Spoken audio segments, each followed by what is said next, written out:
నమస్తే అన్న, అందరికీ నమస్కారం.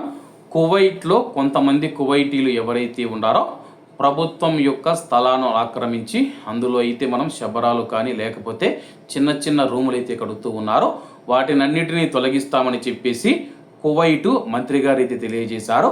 ప్రభుత్వ ఆస్తులపైన ఎలాంటి ఆక్రమణలు లేదా ఉల్లంఘనలు సహించబోమని చెప్పేసి యువజన క్రీడల శాఖ మంత్రి తరీక్ అల్ జలాహ్మా గారు స్పష్టం చేశారు. కొనసాగుతూ ఉన్న తనిఖీ ప్రక్రియలలో భాగంగా నిబంధనలను కఠినంగా అమలు చేస్తామని చెప్పి ఆయన నొక్కి చెప్పారు. ప్రభుత్వ ఆస్తులపైన ఆక్రమణ తొలగింపు కమిటీ కొనసాగుతూ ఉన్న పర్యవేక్షణలో భాగంగా పలు ఒంటె ఆభరణ స్థలాలను సందర్శించిన సందర్భంగా ఈ వ్యాఖ్యలు చేశారు. ఆమోదించబడిన నిబంధనలకు అనుగుణంగా ఉన్నారని నిర్ధారించుకోవడం, అలాగే చట్టపరమైన చర్యల కోసం ఉల్లంఘనలు గుర్తించడం ఈ తనిఖీల యొక్క ముఖ్య లక్ష్యం అన్నమాట.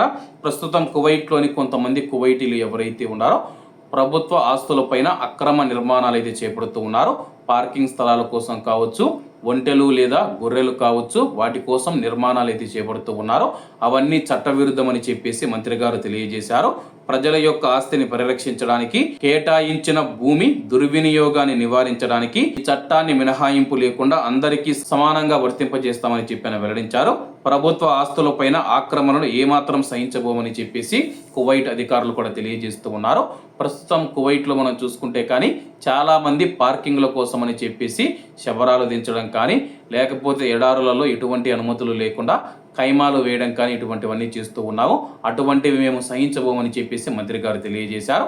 కాబట్టి అందరూ బాగుండాలి, అందులో మనం ఉండాలి. అందరికీ నమస్తే అన్న, జై హింద్.